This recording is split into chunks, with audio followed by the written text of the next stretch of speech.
Well, this is it. It all comes down to Wednesday night, I guess. We have Manchester City versus Arsenal in what Pep Guardiola has dubbed the final of the Premier League. Um, Look, in some ways, I sort of agree with him because for both sides, I think mentality wise, I don't think points wise it's a must win game, but mentality wise, 100% both sides will be going fully at each other for this game. We'll start with Manchester City. They've been on an incredible run recently. They've won their past five matches. They swept aside Sheffield United yesterday in the FA Cup semi-final. Um, Mahrez with a hat trick. You think Haaland's been on fire the whole season. De Bruyne has had a great season. Julian Alvarez has been decent. Grealish has had his best season in the Manchester City shirt. Um, Diaz, Stones in his new role, Ake at left back, Rodri, Gundogan. They've had an incredible season, they really have. And this is a team that we're still. And if anything, this just shows the amount of credit we need to give to Arsenal because at the same time, we can talk about how much of a great season Manchester City have had, but they're still not top of the Premier League. And it's just. It boggles my mind to think that if you'd have said to me 12 months ago when I was sitting here and we just collapsed against Newcastle or Southampton or, God, the list is endless, Spurs away, that we'd be still in the title race come May, top of the league. It's not May, sorry. Well, we're literally about to go into May and we'd still be top of the league. We'd be top of the league anyway. Blows my mind. But yeah, Man City. From their point of view, look, obviously they have the luxury of having two games in hand on Arsenal, so they know that even if they draw this game, they can still go above Arsenal if they win their two games in hand because they'll go 1 point above them because the gap, if this game ends in a draw, it's a 5 point difference. Man City win, it's a 2 point difference, and they still have two games in hand. If Arsenal win, it's an 8 point difference, and then Manchester City win both of their games, but they're still not above Arsenal, and Arsenal will still have a 2 point advantage. So it's huge. The complexity of this game is massive, and I can see why Pep has dubbed it a Premier League final, but there's also reason to say why it's not.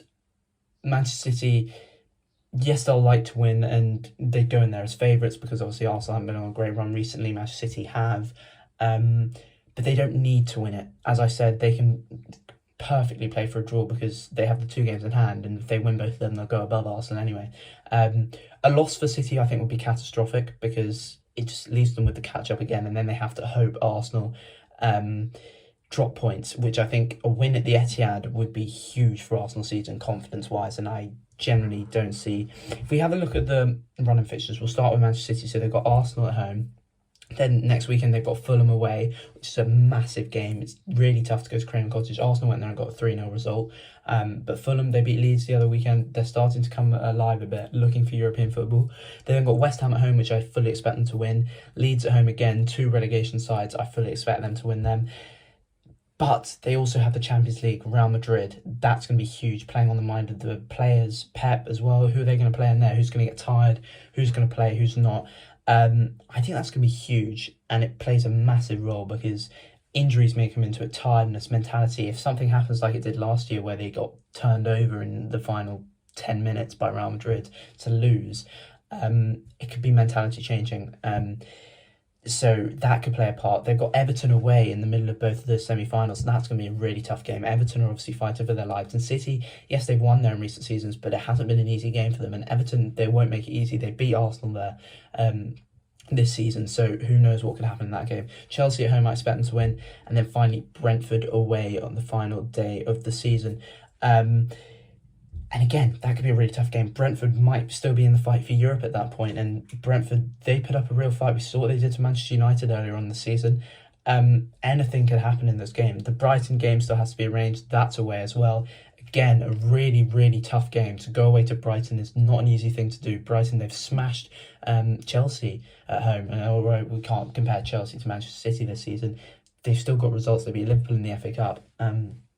They've done well this season. So Man City do have a tough run in, but when compared to Arsenal's, it's not really that bad.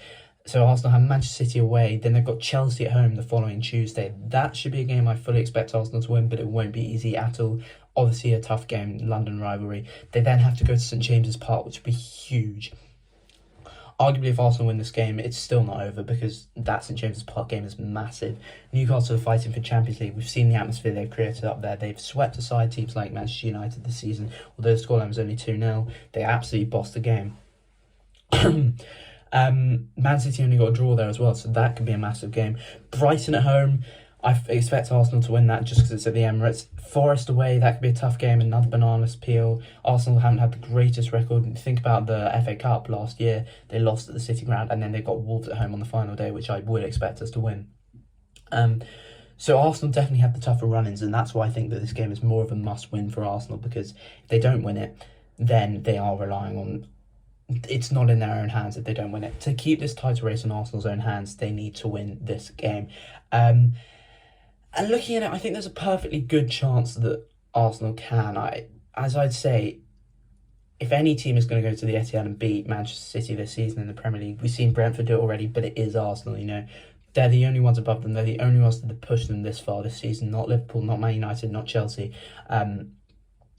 Arsenal are still here, and that's the thing. It's incredible to think when at the start of the season, not many people had Arsenal in even their top 4 predictions, that Arsenal is still at the top of the league, pushing Manchester City. So I really wouldn't be surprised if Arsenal came away with a win, and I would be elated. But again, it still wouldn't be over. But at the same time, Arsenal, they're letting in too many goals at the moment. We really are. We need Saliba back, and I'm praying that he's back for this game. I doubt he will be, but I'm praying that he is. Partey, I think, needs to up his game a bit. He's been really sloppy. He was dreadful against Southampton the other night. He led to that West Ham penalty. The other weekend, he gave the ball away to Declan Rice, who squared it to Paqueta, who then got chopped down by Gabriel, who I feel has been a bit shaky, in recent games. So, yeah, I'd say Arsenal need to win this game more than Manchester City do, because an 8-point gap with, yes, they still have 2 games in hand, City, but it means that they mathematically cannot overtake them at the top of the table. So for that, the mentality-wise, I feel like that is super, super important. Manchester City, I think they take a draw out of this game. Knowing Pep, though, and obviously they're going to go for the win, because why not? It's at home against your title rivals. You just go for the kill. And they're good at this because they smell blood. And they will definitely 100% be up for this game. But even then, Man City win this game, I'm not sure the title race is over, because Brighton away, as I said, that's a really tough game. They might drop points there. Brentford away, it's another really tough game. They might drop points there. Fulham away, Everton away. They've got some tough games, City, they really do, but both sides do as well. So this game is huge, but my overriding opinion is that it won't decide the league, whatever happens, but it's still huge for both sides. Anyway, and I can't wait for this game, and I'm sure you guys are the same. Oh God, I'm really nervous, but at the same time, I'm really looking forward to it. So yeah, is it going to be the Premier League final that we all hope for? Let's hope so, and let's hope that, for my sake at least, Arsenal can come out with a win. But yeah, until Wednesday night when we see the result.